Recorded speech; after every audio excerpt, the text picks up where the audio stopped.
Hey, ça te dirait d'apprendre à faire un... J'ai une info importante pour toi avant de commencer cette vidéo. Ce que je te partage aujourd'hui est issu d'ateliers payants que j'ai décidé de t'offrir. C'est pourquoi tu verras un cadre live autour et que la qualité sera un peu moins bonne que d'habitude. Mais j'avais trop à cœur de te partager tout ça. Et au fait, moi, c'est Ariane des Croquantes. Je t'aide à manger plus brut, plus cru, plus végétal, pour que tu aies tellement d'énergie derrière que tu auras envie de partager la cuisine autour de toi. Peut-être même d'en faire un métier. Mais ça, je le garde pour une autre vidéo. T'es prête pour la recette? Let's go! Bonjour, bonjour à tous, bonjour à toutes. On va faire notre petit bouillon minute. Vous allez voir, c'est hyper facile. Alors, je prends hop, ma cuve de blender. Donc dedans, je vais d'abord moudre les graines de chia. Hop, je vais mettre aussi les petites graines de courge. Au fait, j'ai un petit truc à te dire. Si tu as envie de retrouver cette recette avec toute la liste d'ingrédients, mes notes, mes conseils, je t'invite à cliquer sur le lien ci-dessous. Tu vas accéder au grand répertoire avec toutes les recettes crues que je partage gratuitement à ma communauté. L'idée, c'est un endroit centralisé dans lequel tu vas pouvoir retrouver plein de recettes, sachant qu'on est tout le temps en train d'en ajouter. Il y en a pour tous les goûts, tous les types de personnes, toutes les saveurs, etc.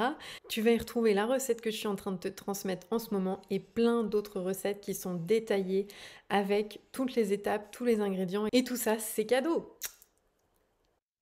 Je vais mettre toutes les petites épices. Alors, basilic. Donc on a dit une cuillère à soupe au total. On peut prendre une cuillère à soupe. Ne va pas tomber. Voilà. Et la remplir avec plein de choses. Donc là, j'ai pris de l'origan, là, j'ai du thym. Hop, là, la marjolaine, un peu de piment par-dessus. C'est totalement optionnel. Moi, j'aime bien. Ça réchauffe encore plus. Et puis, on va mettre ce qu'on appelle du sel de céleri. Hop, et c'est très bon. Là, on en met pas mal. En fait, on se fait un petit bouillon de légumes maison à réhydrater.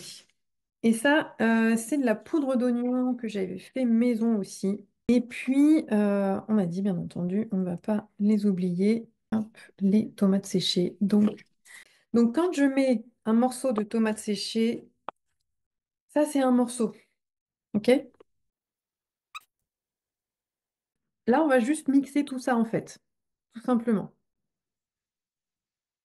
Alors, j'ai mis dans la fiche mixer les tomates séchées séparément.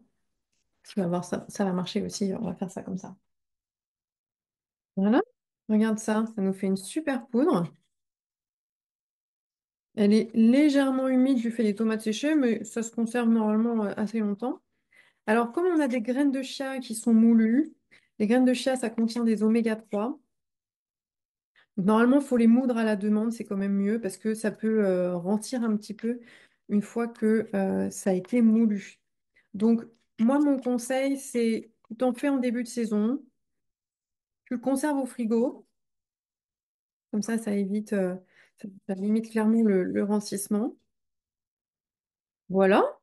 Hop, tu notes ça par-dessus.